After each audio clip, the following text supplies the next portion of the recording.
ঢাকাই সিনেমার স্বর্ণযুগে এক অমর জুটি সালমান শাহ ও শাবনূর। রোমান্স, রসায়ন আর রহস্য সবই ছিল এই জুটিকে নিয়ে।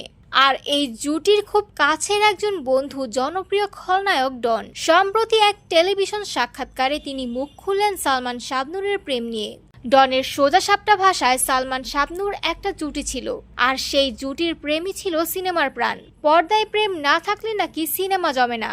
তবে পর্দার প্রেম আর বাস্তবের প্রেম এক জিনিস নয়। তবে এখানেই শেষ নয়।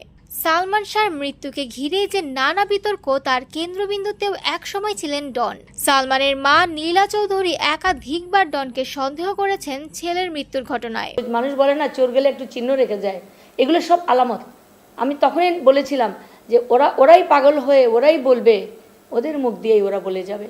এ প্রসঙ্গে ডনের ভাষ্য, সালমান যখন মারা গেল আমি তখন ঢাকায় ছিলাম না, ছিলাম বগুড়ায়। মা হিসেবে ন্যায্য বিচার চাওয়াটা স্বাভাবিক, কিন্তু সবাইকে জড়িয়ে ফেলা সেটা একটু অস্বাভাবিকই বটে। ডন আরও জানালেন, সালমান শাহের সঙ্গে তার শেষ দেখা হয়েছিল শ্বশুরবাড়িতে।